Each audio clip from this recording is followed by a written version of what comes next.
ನಮಸ್ತೆ, welcome to nursing ಗುರು. ಇವತ್ತಿನ ವಿಡಿಯೋದಲ್ಲಿ ನಾವು KCET ಪರೀಕ್ಷೆ ಕುರಿತು ಮಾತಾಡ್ತಾ ಇದ್ದೀವಿ.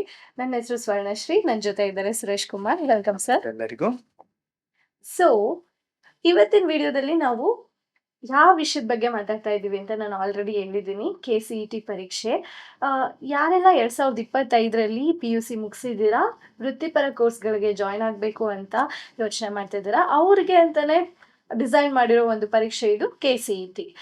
It may be various courses like engineering, other courses like horticulture, agriculture, BSc agriculture, BSc nursing, various courses. ಈ ಎಲ್ಲ ಕೋರ್ಸ್ಗಳಿಗೂ ನಿಮಗೆ ಅಡ್ಮಿಷನ್ ಬೇಕು, ಪ್ರವೇಶ ಬೇಕು ಅಂತ ಹೇಳಿದ್ರೆ ನಾವು ಕರ್ನಾಟಕದಲ್ಲಿ KCET ಪರೀಕ್ಷೆನ ಬರಿಬೇಕು. ಸೊ ಈ ಪರೀಕ್ಷೆ ಕುರಿತು ನಮಗೆ ಸಂಪೂರ್ಣ ಮಾಹಿತಿನ ಈ ವಿಡಿಯೋದಲ್ಲಿ ತಿಳಿಸ್ಕೊಡ್ತಾರೆ Suresh sir. Thank you ma'am. So ನೀವು ಇವಾಗ KCET 2025ಕ್ಕೆ ಅಪ್ಲಿಕೇಶನನ್ನು ಫಿಲ್ ಮಾಡಿದ್ದೀರಾ. ಸೊ ಅದ್ರ ಬಗ್ಗೆ ಮತ್ತೇನು ಹೆಚ್ಚಿಗೆ ಹೇಳೋಕ್ಕೋಗಲ್ಲ. ಬಟ್ ಒಂದು ಪ್ರತಿ ಸಾರಿದಕ್ಕೂ ಮತ್ತು ಈ ಸರಿಗೂ ಕಂಪೇರ್ ಮಾಡಿದರೆ ಒಂದು ಏನು ವೇರಿಯೇಷನ್ ಅಪ್ಪ ಅಂತಂದರೆ, ಪ್ರತಿ ಸರಿ ನೀವು ಅಪ್ಲಿಕೇಶನ್ ಹಾಕಿ ರಿಸಲ್ಟ್ ಬಂದ ಮೇಲೆ ನಿಮ್ಮದು ರಿಸಲ್ಟ್ ಬಂದ ಮೇಲೆ ನೀವು ಕೋರ್ಸ್ ಪ್ರವೇಶಾತಿ ಪಡೆಯೋ ಸಮಯದಲ್ಲಿ ನೀವು ಡಾಕ್ಯುಮೆಂಟ್ ವೆರಿಫಿಕೇಷನ್ಗೆ ಹೋಗ್ತಿದ್ರಿ. ಬಟ್ ಈ ಸರಿ ಒಂದು ಏನು ಚೇಂಜಸ್ನ KE ಅವರು ಮಾಡಿದಾರಪ್ಪ ಅಂತಂದರೆ, ಸೊ ಒನ್ಸ್ ನೀವು ಅಪ್ಲಿಕೇಶನ್ ಹಾಕಿಂದ ಆದಮೇಲೆ ಒಂದು ಕ್ಲೇಮ್ ಸರ್ಟಿಫಿಕೇಟ್ ಅಂತ ಹೊಸದಾಗಿ ಈ ಸರಿಯಿಂದ ಜಾರಿ ಮಾಡಿದ್ದಾರೆ. ಏನಪ್ಪ ಇದು ಕ್ಲೇಮ್ ಸರ್ಟಿಫಿಕೇಟು? ಸೊ ಪ್ರತಿ ಸರಿ ನಾವು ಅಪ್ಲಿಕೇಶನ್ ಹಾಕಿ ರಿಸಲ್ಟ್ ರ್ಯಾಂಕಿಂಗ್ ಬಂದ ಮೇಲೆ ಡಾಕ್ಯುಮೆಂಟ್ ವೆರಿಫಿಕೇಷನ್ ಹೋಗ್ತಿದ್ವಲ್ಲ ಅದು. ಬಟ್ ಈ ಸರಿ ಏನಪ್ಪ ಆಗ್ತಿದೆ ಮೇಡಮ್ ಅಂತಂದರೆ, ಸೊ ಪ್ರತಿ ಸರಿಗಿಂತ ಡಿಜಿಟಲಿ ನಾವು ಡಾಕ್ಯುಮೆಂಟ್ಸನ್ನು ಅಪ್ಲೋಡ್ ಮಾಡ್ತೀವಿ. ಸೊ ಫಾರ್ ಎಕ್ಸಾಂಪಲ್ ಇರ್ಬೋದು ಸ್ಟ್ಯಾಟ್. ಸೊ ಸ್ಟ್ಯಾಟಲ್ಲಿ ಒಂದು ಸ್ಟೂಡೆಂಟ್ನ ಕಂಪ್ಲೀಟ್ ಆದಾಯ ಇರ್ಬೋದು, ನೆಕ್ಸ್ಟು ಅವರ ಕನ್ನಡ ಮಾಧ್ಯಮ ಮತ್ತು ವ್ಯಾಸಂಗ ಪ್ರಮಾಣ ಪತ್ರ ಪ್ರತಿಯೊಂದನ್ನು ಡಿಜಿಟಲಿ ವೆರಿಫೈಡ್ ಆಗುತ್ತೆ. ಪ್ಲಸ್ ಅವ್ರದ್ದು RD number. So RD number ಮೂಲಕ ಅವ್ರದ್ದು ಕಾಸ್ಟ್ ಎಲ್ಲ ವೆರಿಫೈ ಆಗುತ್ತೆ. ಸೊ ಹಾಗಾಗಿ ಈ ಸರಿಯಿಂದ ಏನು ಮಾಡಿದ್ದಾರೆ ಅಂತಂದರೆ, ಪ್ರತಿಯೊಬ್ಬ ಅಪ್ಲಿಕೇಶನ್ ಹಾಕಿರೋ ಹುಡುಗನು ಅಥವಾ ಹುಡುಗಿಯು ಸೊ ಅಪ್ಲಿಕೇಶನ್ ಹಾಕಿದ ನಂತರ ಒಂದು ಕ್ಲೈಮ್ ಸರ್ಟಿಫಿಕೇಟ್ ಅಂತ ಬರುತ್ತೆ. ಸೊ ಅದು ಒಂದು ಕ್ಲೈಮ್ ಸರ್ಟಿಫಿಕೇಟ್ ಇದ್ದರೆ ಸಾಕು, ಈ ವರ್ಷದಿಂದ ಡಾಕ್ಯುಮೆಂಟ್ ವೆರಿಫಿಕೇಷನ್ಗೆ ಹೋಗೋ ನೀಡಿಲ್ಲ. ಸೊ ಕ್ಲೈಮ್ ಸರ್ಟಿಫಿಕೇಟ್ ಇದ್ದವರಿಗೆ ಮಾತ್ರ ಅಡ್ಮಿಷನ್ ಕಾರ್ಡನ್ನು ಕೊಡಲಾಗುತ್ತೆ. ಅವರು ಎಕ್ಸಾಮನ್ನು ಬರೀತಾರೆ, ರಿಸಲ್ಟ್ ಬರುತ್ತೆ, ಡೈರೆಕ್ಟ್ ಅಡ್ಮಿಷನ್ ಪ್ರೊಸೀಜರ್ಗೆ ಎಂಟ್ರಿ ಆಗ್ತಾರೆ. ಇಫ್ ಸಪೋಸ್ ಒಂದು ವೇಳೆ ನೀವು ಅಪ್ಲಿಕೇಶನ್ ಹಾಕಿಂದ ಆದಮೇಲೆ ಕ್ಲೇಮ್ ಸರ್ಟಿಫಿಕೇಟಲ್ಲಿ ಅನ್ವೆರಿಫೈಡ್ ಅಥವಾ ಸಕ್ಸಸ್ಫುಲಿ ನಾಟ್ ವೆರಿಫೈಡ್ ಅಂತ ಬಂದರೆ, ಅದಕ್ಕೊಂದು KEದವರು ಹೊಸ ಮಾರ್ಗ ಕೊಟ್ಟಿದ್ದಾರೆ. ಏನಂತಂದರೆ, ಅವರು ಯಾವುದೇ ವಿದ್ಯಾರ್ಥಿ ಆಗಿರಲಿ, ಯಾವ ಕಾಲೇಜಲ್ಲಿ ಕಲಿತಾ ಇರ್ತಾರಲ್ಲ, ಮೀನ್ಸ್ ಆಯಾ ಕಾಲೇಜಿನ ಪ್ರಾಂಶುಪಾಲರಿಗೆ ಈ ಸರಿ ಹೊಸ ಜವಾಬ್ದಾರಿಯನ್ನು ಕೊಟ್ಟಿದ್ದಾರೆ.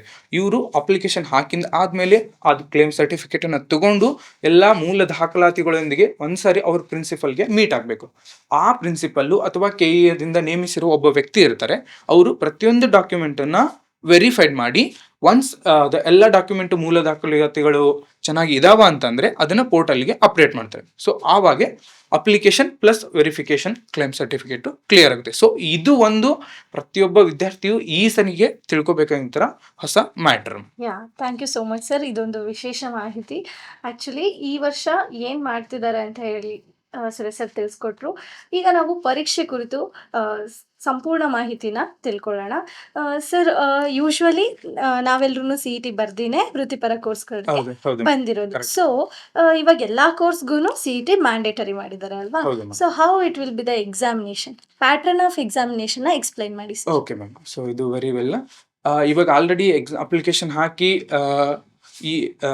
ಈ ಸಮಯಕ್ಕಾಗಲ್ರಿ, ಆಲ್ರೆಡಿ ಇವಾಗ ಅವರು ಥಿಯರಿ ಎಕ್ಸಾಮ್ನ ಮುಗಿಸಿರ್ತಾರೆ. ಸೊ ಥಿಯರಿ ಎಕ್ಸಾಮನ್ನು ಮುಗಿಸಿ ನೆಕ್ಸ್ಟ್ ಈಗ ಅವರು ಕಾನ್ಸಂಟ್ರೇಟ್ ಮಾಡಬೇಕಾಗಿರೋದು ಅವ್ರದ್ದು CET ಎಕ್ಸಾಮ್. ಓಕೆ. ಸೊ ಯಾರೆಲ್ಲ CET ಎಕ್ಸಾಮ್ಗೋಸ್ಕರ ನೋಡ್ತಿದ್ದಾರೆ ಅವ್ರಿಗೆ ಆಲ್ರೆಡಿ ಗೊತ್ತಿರುತ್ತೆ, ಏಪ್ರಿಲ್ 16 ಮತ್ತು 17ನೇ ತಾರೀಕು ಎಕ್ಸಾಮ್ ಕಂಡಕ್ಟ್ ಮಾಡಿದ್ದಾರೆ.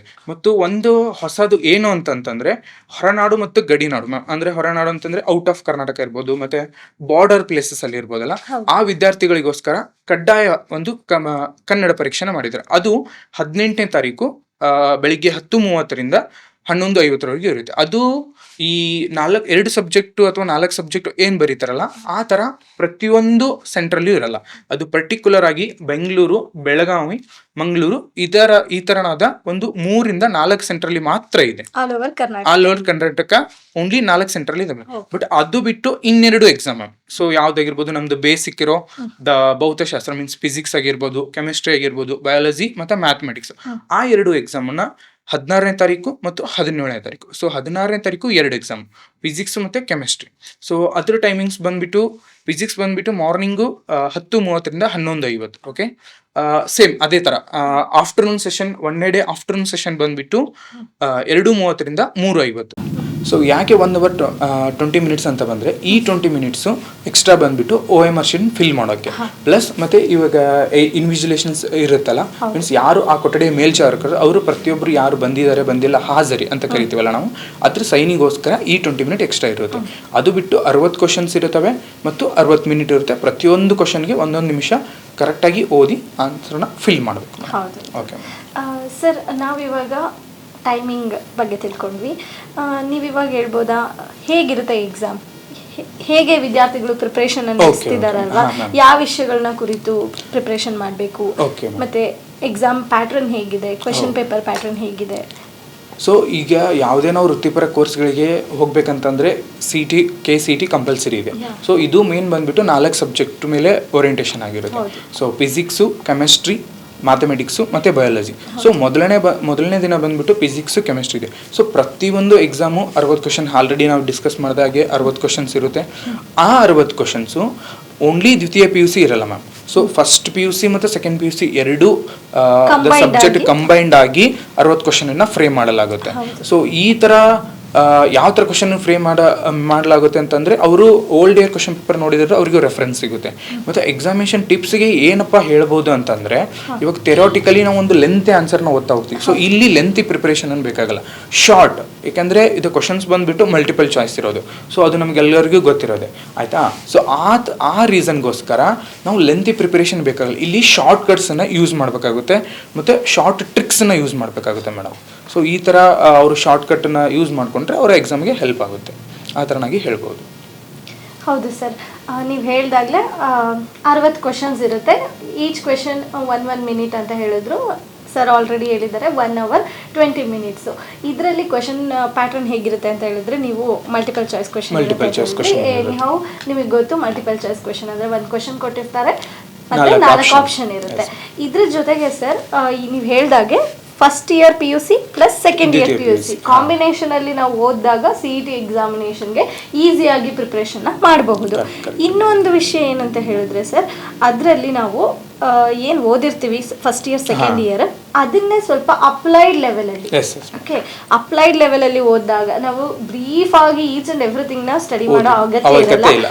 What ever we are studying, that is it should be upgraded ಲೆವೆಲಲ್ಲಿ ಓದಿದ್ರೆ ನಮ್ಮ ಪ್ರಿಪ್ರೇಷನ್ ತುಂಬ ಈಸಿ ಆಗಿರುತ್ತೆ ಮತ್ತು ನಾವು ಒಳ್ಳೆ ರ್ಯಾಂಕನ್ನು ಕೂಡ ಗಳಿಸ್ಬೋದು ಅಲ್ವಾ ಸರ್? ನೆಕ್ಸ್ಟು ಪ್ರಿಪ್ರೇಷನ್ ಬಗ್ಗೆ ಆಯಿತು, ಕ್ವೆಶನ್ ಪೇಪರ್ ಪ್ಯಾಟರ್ನ್ ಬಗ್ಗೆ ಆಯಿತು, ಟೈಮಿಂಗ್ ಬಗ್ಗೆ ಆಯಿತು. ಸೊ ನಾವಿವಾಗ ಟಿಪ್ಸ್ನ ತಿಳ್ಕೊಳ್ಳೋಣ ಸರ್. ಅಂದರೆ ಆಲ್ರೆಡಿ ನೀವು ಹೇಳಿದ್ರಿ ಏನೆಲ್ಲ ಮಾಡಬೇಕು, ಏನು ನಾವು ಓದಬೇಕು ಅಂತ ಹೇಳಿಬಿಟ್ಟು, ದ ಬೆಸ್ಟ್ ಟಿಪ್ಸ್ ಹೇಳಿ. ಸೊ ಎಕ್ಸಾಮ್ ಟಿಪ್ಸ್ ಅಂತ ಬಂದರೆ ಮೇಡಮ್, ಸೊ ಯಾವುದೇ ಒಂದು ಇವಾಗ ನಾವು ಎಕ್ಸಾಮದ್ದು ಟಿಪ್ಸ್ ಆಗಲಿ ಯಾವುದೇ ಒಂದು ಪ್ರಿಪರೇಷನ್ ಅಂತ ಬಂದರೆ, ಮೊದಲು ನಾವು ಸಿಲೆಬಸ್ಸನ್ನೇ ಕವರ್ ಮಾಡ್ಕೋಬೇಕು. ಸೊ ಆಲ್ರೆಡಿ ನಾನು ಹೇಳಿರೋ ಹಾಗೆ ನಮ್ಮ KCET ಬಂದುಬಿಟ್ಟು PUC ಫಸ್ಟ್ ಇಯರು ಮತ್ತು ಸೆಕೆಂಡ್ ಇಯರ್, ಮೊದಲನೇ ವರ್ಷ ಮತ್ತು ಎರಡನೇ ವರ್ಷ ಎರಡು ಇನ್ಕ್ಲೂಡೆಡ್ ಆಗಿರುತ್ತೆ. ಸೊ ಮೊದಲು ಯಾವುದೇ ವಿದ್ಯಾರ್ಥಿ ಆಗಲಿ ಮೊದಲು ಸಿಲೆಬಸ್ ಕಂಪ್ಲೀಟ್ ನೋಡ್ಕೋಬೇಕು. ಮತ್ತು ಅವರ ಓದಿನಲ್ಲಿ ಕನ್ಸಿಸ್ಟೆನ್ಸಿ ಅನ್ನೋದು ಮೇನ್ ಇಂಪಾರ್ಟೆಂಟ್ ಆಗುತ್ತೆ. ಸೊ ಎಲ್ಲಿ ಕನ್ಸಿಸ್ಟೆನ್ಸಿ ಇರುತ್ತೆ ಅಲ್ಲಿ ಸಕ್ಸಸ್ ಇದ್ದೇ ಇರುತ್ತೆ. ಸೊ ಫಸ್ಟು ಸಿಲೆಬಸ್ಸನ್ನು ಕಂಪ್ಲೀಟ್ ರಿವ್ಯೂ ಮಾಡ್ಕೋಬೇಕು ಮತ್ತು ಅವರು ಓದಿನಲ್ಲಿ ಕನ್ಸಿಸ್ಟೆಂಟಿ ಇಟ್ಕೋಬೇಕು. ದೆನ್ ನೆಕ್ಸ್ಟು ಈ ಥರನಾಗಿ ಬೇರೆ ಥರ ಟಿಪ್ಸ್ ಅಂತ ಬಂದರೆ, old year question paper. So they are the very very important. So ಯಾಕಂದರೆ ಅವರು ಇವಾಗ ಇಷ್ಟು ದಿನಗಳ ಕಾಲ ಓನ್ಲಿ ಥೆರಾಟಿಕಲಿ ಬರ್ತಾ ಬಂದಿರ್ತಾರೆ, ಮೀನ್ಸ್ ಲಾಂಗ್ ಕ್ವಶನ್ಸ್ ಆಗಿರ್ಬೋದು, 5 ಮಾರ್ಕ್ಸು 2 ಮಾರ್ಕ್ಸು ಈ ಥರ ಬರ್ತಿರ್ತಾರೆ. ಬಟ್ ಅವರು ಮಲ್ಟಿಪಲ್ ಚಾಯ್ಸ್ಗೆ ಅಟೆಂಡ್ ಆಗಿರೋದು ಕಮ್ಮಿ. ಸೊ ಆದ ರೀಸನ್ಗೋಸ್ಕರ ನಾವು ಹಳೆ ಕ್ವಶನ್ ಪೇಪರ್ನ ರೆಫರ್ ಮಾಡಿದರೆ ಅದು ನಮಗೆ ಒಂದು ಒಳ್ಳೆ ಸಕ್ಸಸ್ ಕಾಣೋಕ್ಕೆ ಒಂದು ಒಳ್ಳೆ ಹೆಲ್ಪ್ ಅಂತ ಹೇಳ್ಬೋದು.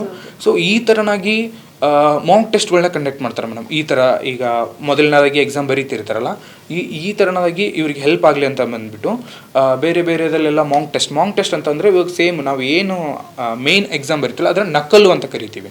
ಸೊ ಮೇನ್ ಎಕ್ಸಾಮ್ ಹೆಂಗಿರುತ್ತೆ ಅದರ ಡ್ಯೂರೇಷನ್ ಆಗಿರ್ಬೋದು, ಆ ಥರದ್ದೆಲ್ಲ ಮಾಕ್ ಟೆಸ್ಟನ್ನು ಇವಾಗೆಲ್ಲ ಆನ್ಲೈನಲ್ಲಿ ಬೇಜಾನ್ ಕಂಡಕ್ಟ್ ಮಾಡ್ತಾ ಇದ್ದಾರೆ. ಸೊ ಅದನ್ನು ಅಟೆಂಡ್ ಮಾಡೋದ್ರಿಂದ ಮೇನ್ ಎಕ್ಸಾಮಿಗೆ ಸ್ಟೂಡೆಂಟ್ಸ್ಗೆ ಭಾಳ ಹೆಲ್ಪ್ ಆಗುತ್ತೆ ಮೇಡಮ್.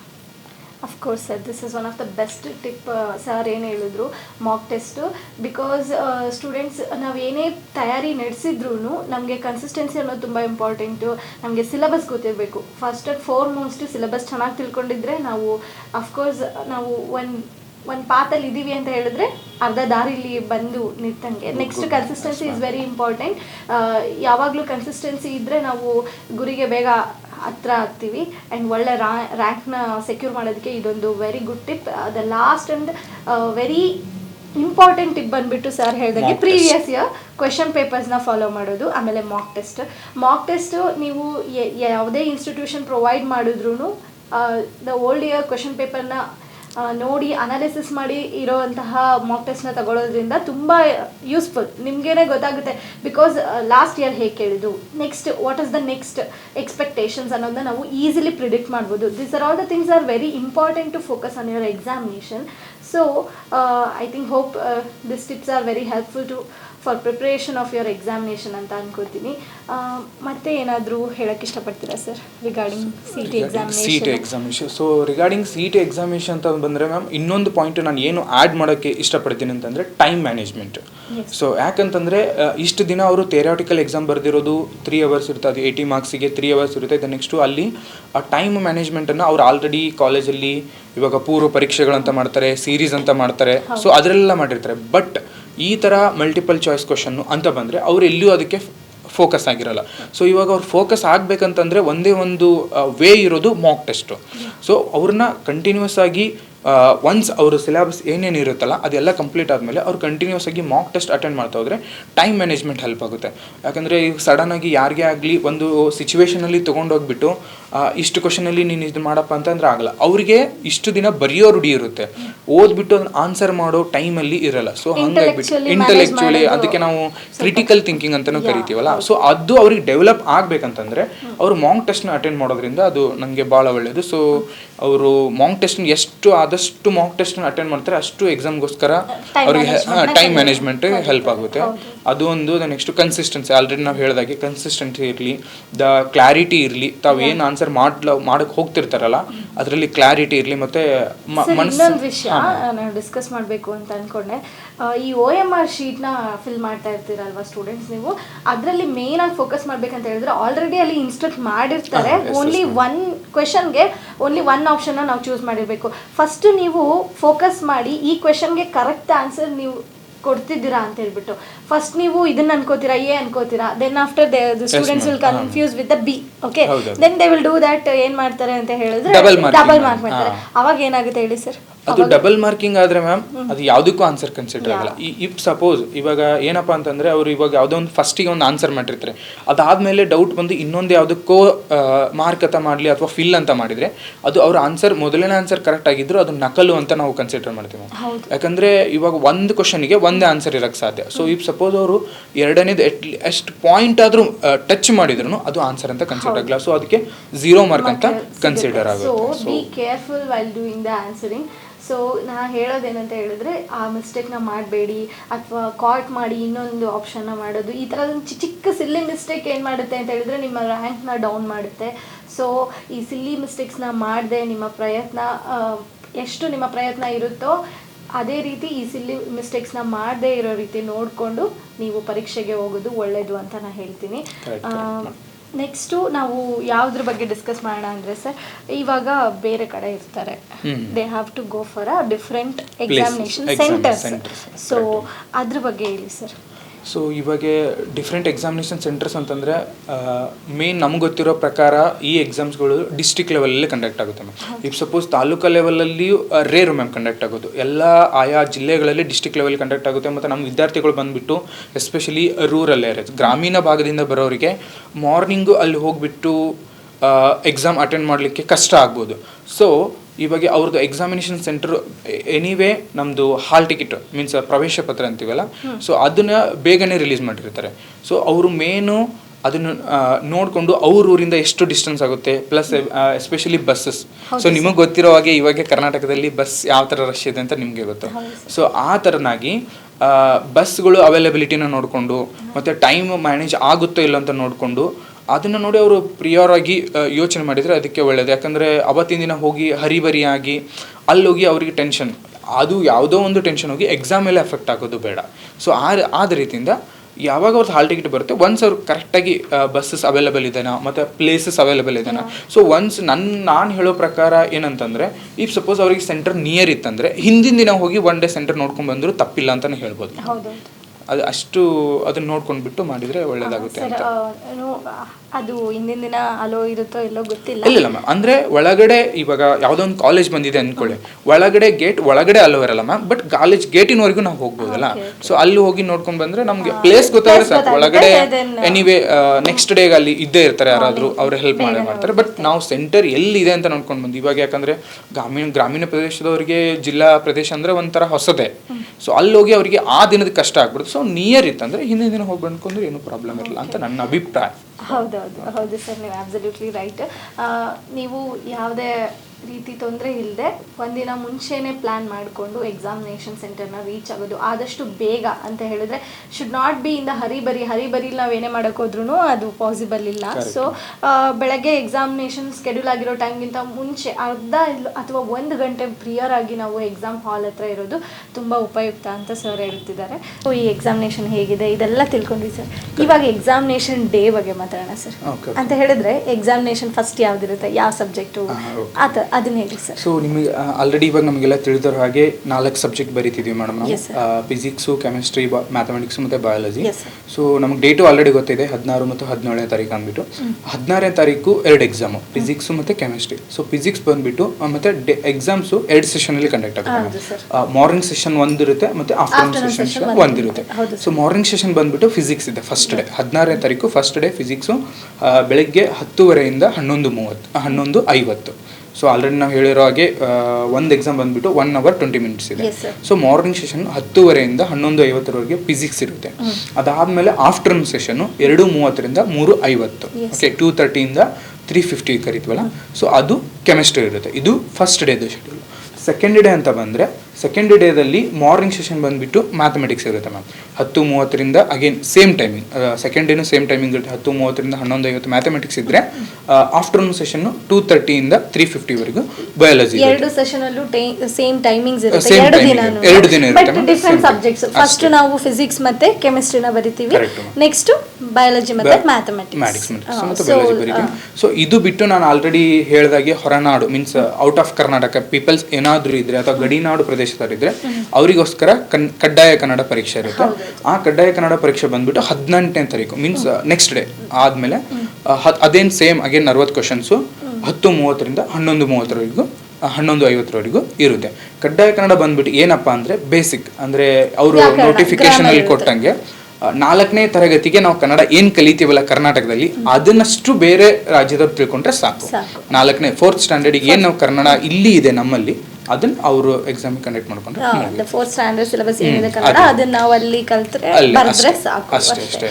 ಇದು ಒಂದು ಇಂಪಾರ್ಟೆಂಟ್ ಮಾಹಿತಿ. ಯಾರೆಲ್ಲ ಹೊರನಾಡು ಮತ್ತು ಗಡಿನಾಡಲ್ಲಿ ಇದ್ದೀರಾ ಸ್ಟೂಡೆಂಟ್ಸು, ಅವ್ರಿಗೆ ಕಡ್ಡಾಯ ಕನ್ನಡ ಪರೀಕ್ಷೆ ಇರೋದ್ರಿಂದ ನೀವೇನು ಮಾಡಬೇಕು ಅಂತ ಹೇಳಿದ್ರೆ 4th standard utmost 4th standard ಅಂತ ಹೇಳಿದ್ರೆ ಬೇಸಿಕ್ ಈಗ ಏ ತರ ಅಂತಂದ್ರೆ ಒಂದು ವಾಕ್ಯ ಇರಬಹುದು, ನೆಕ್ಸ್ಟ್ ಒಂದು ವರ್ಡ್ ಅದರ ಮೀನಿಂಗ್, ಸಮಾನಾರ್ಥಕ ಪದಗಳು, ಅದರ ಅರ್ಥ ಇರಬಹುದು, ಈ ತರದ್ದು ಬೇಸಿಕ್ ಅಷ್ಟೇ ಇರುತ್ತೆ. ಸೊ ಇದನ್ನು ಐ ಥಿಂಕ್ ಏನು ಡೌಟ್ ಇಲ್ಲ ಇದರಲ್ಲಿ. 18ನೇ ತಾರೀಕು ಕಡ್ಡಾಯ ಕನ್ನಡ ಎಕ್ಸಾಮ್ ಇರುತ್ತೆ. ಯಾರಿಗೆಲ್ಲ ಅಂತ ಹೇಳಿದ್ರೆ ಹೊರನಾಡು ಮತ್ತು ಗಡಿನಾಡು ಯಾರೆಲ್ಲ ಅಲ್ಲಿಂದ ಬರೋ ವಿದ್ಯಾರ್ಥಿಗಳಿದ್ದಾರೆ ಅವ್ರಿಗೆ ಇನ್ನೂ ಒಂದು ವಿಷಯ ಇದರಲ್ಲಿ ಮೇಯ್ನ್ ಆಗಿ ತಿಳ್ಕೊಬೇಕಂತ ಹೇಳಿದ್ರೆ ಸ್ಪೆಸಿಫಿಕ್ ಸೆಂಟರ್ಸ್ ಇರುತ್ತೆ around Karnataka. We have only 4 centres ಇರುತ್ತೆ. ಆ 4 ಸೆಂಟರಲ್ಲಿ ಹೋಗಿ ನೀವು ಬರೀಬಹುದು. ಸರ್ ನೆಕ್ಸ್ಟು ನಾವಿವಾಗ ಯಾವ್ದ್ರ ಬಗ್ಗೆ ಡಿಸ್ಕಸ್ ಮಾಡೋಣ ಅಂತ ಹೇಳಿದ್ರೆ, ಇನ್ನೊಂದು ಇಂಪಾರ್ಟೆಂಟು ಈ CET ಯಾಕೆ ಮಾಡ್ತಿದ್ದಾರೆ ಅಂತ ಹೇಳಿದ್ರೆ, ಅಫ್ಕೋರ್ಸ್ ನಮಗೆ ಗೊತ್ತು ಪ್ರೊಫೆಷನಲ್ ಕೋರ್ಸ್ಗೆ ಅಡ್ಮಿಷನ್ ಸಿಗ್ಬೇಕಂತ. ಇವಾಗ ಎಲ್ಲರೂ ಡ್ರೀಮ್ ಆಗಿರುತ್ತೆ ಇಂಜಿನಿಯರಿಂಗ್ ಮಾಡಬೇಕು, they have to go for homeopathy, Ayurveda, ಯಾವುದೇ ಒಂದು ಮಾಡಬೇಕು, ಅಥವಾ agriculture, horticulture, pharmacy, pisciculture and various courses we have sir. PSc nursing especially ಅದೇ ಮ್ಯಾಮ್ ಅದ್ರ ಬಗ್ಗೆನೇ ಮಾತಾಡಬೇಕು ಅಂತ ಬಂದೆ. ಯಾಕಂತಂದ್ರೆ ಈ ಎಸ್ಪೆಷಲಿ ನಾನು ಇವಾಗ ಕಡ್ಡಾಯ ಕನ್ನಡ ಯಾಕೆ ಎಕ್ಸಾಮು ಇಷ್ಟು ದಿನ ಇರೋದೇ ಇರೋದನ್ನ ಇವಾಗ ಯಾಕೆ ಕಂಡಕ್ಟ್ ಮಾಡಿದ್ದಾರೆ ಅಂತಂದ್ರೆ, ನಮಗೆಲ್ಲ ತಿಳಿದವರೆಗೆ ಈ ವರ್ಷದಿಂದ BSc ನರ್ಸಿಂಗ್ ಕೋರ್ಸ್ ಆಯಿತಾ. ಸೊ ಇಷ್ಟು ದಿನ ಏನಿತ್ತು, ನಾವು ಥೆರಾಟಿಕಲಿ ಏನು ಮಾರ್ಕ್ಸ್ ತೆಗಿತೀವಲ್ಲ ಅದ್ರ ಮೇಲೆ ರ್ಯಾಂಕಿಂಗ್ ಕೊಟ್ಬಿಟ್ಟು, ಮೀನ್ಸ್ ಅಂದರೆ ಸಪ್ರೇಟ್ ಅಪ್ಲಿಕೇಶನ್ ಕರೆದ್ಬಿಟ್ಟು ಇಲ್ಲಿವರೆಗೂ ಅಪ್ಲಿಕೇಶನ್ ಕರೆದ್ಬಿಟ್ಟು ರ್ಯಾಂಕಿಂಗ್ ಕೊಟ್ಟು ಅದು ಎಲ್ಲ ಹೇಳ್ತಿದ್ರು. ಬಟ್ ಈ ವರ್ಷದಿಂದ ಪ್ರತಿಯೊಬ್ಬರು ಕೇಳಲೇಬೇಕಾದಂಥ ವಿಷಯ, ಈ ವರ್ಷದಿಂದ ಏನಪ್ಪ ಅಂತಂದರೆ BSc ನರ್ಸಿಂಗನ್ನು ನಮ್ಮ KCETಯಲ್ಲಿ ಇನ್ಕ್ಲೂಡ್ ಮಾಡಿದ್ದಾರೆ. ಸೊ ಅವ್ರದ್ದು ಎಕ್ಸಾಮಿನೇಷನ್ ಇನಿಷಿಯಲಿ ಯಾವುದು ತಗೋತಿದ್ದಿಲ್ಲ, ಬಟ್ ಈ ವರ್ಷದಿಂದ ಅವರು ಕಂಪಲ್ಸರಿ ಕಡ್ಡಾಯವಾಗಿ KCET ಎಕ್ಸಾಮ್ ಬರೀಬೇಕು. ಮೇಡಮ್ ಯಾಕಪ್ಪ ಈ ಕನ್ನಡ ಅಂತಂತಂದ್ರೆ, ಇವಾಗ BSc ನರ್ಸಿಂಗಕ್ಕೆ ಅಪ್ಲಿಕೇಶನ್ ಹಾಕೋರು ಮೇನ್ ಔಟ್ ಆಫ್ ಸ್ಟೇಟಿಂದ ಬರೋದ್ರಿಂದ KEದರಿಗೆ ಗೊತ್ತಾಗಿದೆ, ಮೀನ್ಸ್ ಅದು ಗೊತ್ತಿರೋ ಮ್ಯಾಟ್ರೆ. ಸೊ ಹಾಗಾಗಿಬಿಟ್ಟು ಇಲ್ಲಿ ಬಂದು ಅವರು, ಯಾಕಂದರೆ BSc ನರ್ಸಿಂಗ್ ಬಿಟ್ಟರೆ ಬೇರೆ ಕೋರ್ಸ್ಗಳಿಗೆ ನಾವು ಬೇರೆ ರಾಜ್ಯದಿಂದ ಅಡ್ಮಿಷನ್ ಕೊಡ್ತಿಲ್ಲ, ಓನ್ಲಿ BSc ನರ್ಸಿಂಗಕ್ಕೆ ಮಾತ್ರ ಅಲೋ ಮಾಡಿರೋದು. ಸೊ ಆದ ರೀತಿಯಿಂದ ಬೇರೆ ಹೊರ ಸ್ಟೇಟಿಂದ ಬರೋರಿಗೆ ಇಲ್ಲಿ ಬೇಸಿಕ್ ಲ್ಯಾಂಗ್ವೇಜ್ ಗೊತ್ತಾಗಬೇಕಂತ ಅಂದ್ಬಿಟ್ಟು ಕನ್ನಡ ಟೆಸ್ಟ್ ಇಟ್ಟಿರೋದು, ಅದು ಬಿಟ್ಟರೆ ಬೇರೆ ಎಂಥದ್ದು ಇಲ್ಲ. ಸೊ ಇದು ಕನ್ನಡ. ಅದಕ್ಕೆ ನಾವು ಕಡ್ಡಾಯ ಕನ್ನಡ ಪರೀಕ್ಷೆನ ಅಟೆಂಡ್ ಮಾಡಬೇಕಾಗಿರುತ್ತೆ. ನೆಕ್ಸ್ಟು ಸರ್ BSc ನರ್ಸಿಂಗ್ ಪ್ರವೇಶಾತಿ ಕುರಿತು ಹೇಳಿ sir, because how they have to get admission, because what is the rank, ಯಾವ ರ್ಯಾಂಕ್ ಇರಬೇಕು, ಇದನ್ನೆಲ್ಲ ಇವಾಗ. ಸೊ ಇಷ್ಟು ದಿನದವರೆಗೂ BSc ನರ್ಸಿಂಗ್ನ ಅದು ಥಿಯರಿಟಿಕಲಿ ಬರ್ತಿದ್ರು, ಲಾಸ್ಟ್ ಇಯರು ಅಪ್ಲಿಕೇಶನ್ ಹಾಕಿ ಬಂದರು. ಬಟ್ ಎಕ್ಸಾಮ್ ಅಂತ ಬಂದರೆ ಈ ಸರಿ ಕಡ್ಡಾಯವಾಗಿದೆ. ಸೊ ಎಕ್ಸಾಮ್ ಅಂತ ಬಂದರೆ ಅವರು ಫಿಸಿಕ್ಸು, ಕೆಮಿಸ್ಟ್ರಿ ಮತ್ತು ಬಯಾಲಜಿ 3 ಕಡ್ಡಾಯ, ಪ್ಲಸ್ ಅವರು ಥಿಯರಿಯಲ್ಲಿ ಏನು ಕನ್ಸಿಡರ್ ಮಾಡಿರ್ತಾರಲ್ಲ ಇಂಗ್ಲೀಷು, ಇವು 3. ಸೊ PCB ಪ್ಲಸ್ ಇಂಗ್ಲೀಷನ್ನು ಕನ್ಸಿಡರ್ ಮಾಡ್ತೀವಿ. ಸೊ ಮ್ಯಾಥಮೆಟಿಕ್ಸನ್ನು ನಾವು ಅವ್ರ ಎಕ್ಸಾಮ್ ಬರೀಬಹುದು, but rank when we are going to means BSc ನರ್ಸಿಂಗಿಗೆ ರ್ಯಾಂಕಿಂಗ್ ಅಂತ ತಗೊಂಡಾಗ ಮ್ಯಾಥಮೆಟಿಕ್ಸನ್ನು ಕನ್ಸಿಡರ್ ಮಾಡಲ್ಲ.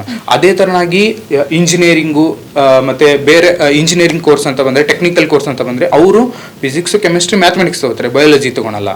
ಈ ಥರ BSc ನರ್ಸಿಂಗ್ ಅಂತ ಬಂದರೆ physics, chemistry, biology plus English ತಗೋತಾರೆ. ಸೊ ಮೇನ್ಲಿ ನಾವು BSc ನರ್ಸಿಂಗ್ ಇವಾಗ ನಾವು ಮಾಡಬೇಕು ಅಂತ ನಮ್ಮ ಮನಸ್ಸಲ್ಲಿ ಇದೆ ಅಂತಂದರೆ ಮೇನ್ಲಿ ಈ 3 ಸಬ್ಜೆಕ್ಟ್ಗಳಿಗೆ ನಾವು ಹೈಲೈಟ್ ಮಾಡಬೇಕು, ಪ್ಲಸ್ ಥೆರಾಟಿಕಲಿ ಇಂಗ್ಲೀಷ್. ಸೊ ಇವು 4 ಕನ್ಸಿಡರ್ ಮಾಡಿ BSc ನರ್ಸಿಂಗಕ್ಕೆ ರ್ಯಾಂಕ್ ಕೊಡೋದು. ಇಲ್ಲಿ ಒಂದು ಕನ್ಫ್ಯೂಷನ್ ಬೇಡ, ನೀವು ಬರೆಯುವಾಗ ಎಕ್ಸಾಮಿನೇಷನ್ 4 ಸಬ್ಜೆಕ್ಟಿಗೂ ಎಕ್ಸಾಮ್ ಬರೀತೀರಾ, ಯಾವಾಗ ರ್ಯಾಂಕ್ ಅನೌನ್ಸ್ ಆಗುತ್ತೆ ಅಲ್ಲಿ ನಿಮ್ಮ PUCಲಿ ನೀವು ಏನು ಮಾರ್ಕ್ಸ್ ತೆಗೆದಿರ್ತೀರಾ ಅದನ್ನ ಅಗ್ರಿಗೇಟ್ 50 ತಗೋತಾರೆ, ಮತ್ತೆ ನೀವು CETಲಿ ಏನು ಸೆಕ್ಯೂರ್ ಮಾಡಿರ್ತೀರಾ ಆ ಮಾರ್ಕ್ಸ್ನ ತಗೋತಾರೆ. ಅದರಲ್ಲಿ ಹೈಲೈಟೆಡ್ ಆಗಿ ನಾವು ಕನ್ಸಿಡರ್ ಮಾಡೋದು ಯಾವುದು ಅಂತ ಹೇಳಿದ್ರೆ ಓನ್ಲಿ ಫಾರ್ BSc ನರ್ಸಿಂಗ್ ನಾನು ಹೇಳ್ತಾ ಇರೋದು physics, chemistry, biology plus English ಗಳಿಸಿದಂತಹ ಇಂಗ್ಲೀಷ್. ಓಕೆ, ಸೊ ನೀವೇನು ಸೆಕ್ಯೂರ್ ಮಾಡಿರ್ತೀರಾ marks on the basis of this subjects ಏನಾಗುತ್ತೆ ಅಂತ ಹೇಳಿದ್ರೆ ಇವರ ರ್ಯಾಂಕ್ ಅವೈಲಬಲ್ ಆಗುತ್ತೆ. ಓಕೆ ಸರ್, ಇವಾಗ ರ್ಯಾಂಕಿಂಗ್ ಅಪ್ಲೋಡ್ ಆಗುತ್ತೆ, ನಮಗೆ ಒಳ್ಳೆ ರ್ಯಾಂಕ್ ಇತ್ತು ಅಂತ ಹೇಳಿದ್ರೆ ಒಳ್ಳೆ ಕಾಲೇಜು ಅಂತ ಆಬ್ವಿಯಸ್ಲಿ ನಮಗೆ ಗೊತ್ತು. ಇವಾಗ ಒಂದು ಮಿತ್ತಿರುತ್ತೆ, ಹೆಂಗೆ ಆಪ್ಷನ್ ಎಂಟ್ರಿ ಮಾಡಬೇಕು ಅದ್ರ ಬಗ್ಗೆ ಹೇಳಿ ಸರ್.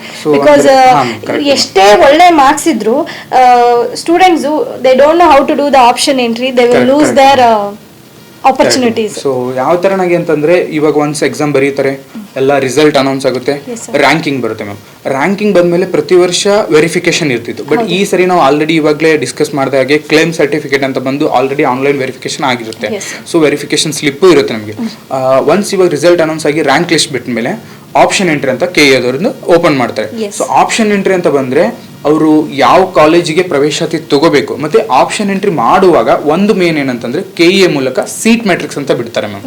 ಸೀಟ್ ಮ್ಯಾಟ್ರಿಕ್ಸ್ ಅಂತಂದ್ರೆ ಅವ್ರದ್ದು ಬೇಸ್ಡ್ ಅಪಾನ್ ಜಾತಿ, ಮೀನ್ಸ್ ಕಾಸ್ಟ್ ಕ್ಯಾಟಗರಿ ಮೇಲೆ ಯಾವ ಕಾಲೇಜಲ್ಲಿ ಎಷ್ಟು ಸೀಟ್ ಇದೆ, ಓಕೆ, ಮತ್ತೆ ಲಾಸ್ಟ್ ಇಯರ್ ಆ ಕಾಲೇಜ್ಗೆ ಎಷ್ಟು ರ್ಯಾಂಕಿಂಗ್ ಬಂದಿದೆ, ಮೀನ್ಸ್ ಕಟ್ ಆಫ್ ರ್ಯಾಂಕಿಂಗ್ ಎಲ್ಲಿ ನಿಂತಿದೆ, ಇವು ಎರಡನ್ನೂ ಬಿಡ್ತಾರೆ ಮ್ಯಾಮ್. KEದವರು ಬಿಫೋರ್ ನಾವು ಆಪ್ಷನ್ ಎಂಟ್ರಿ ಮಾಡೋಕ್ಕಿಂತ ಮುಂಚೆ seat matrix plus last year cut off ಎರಡೂ ಬಿಡ್ತಾರೆ.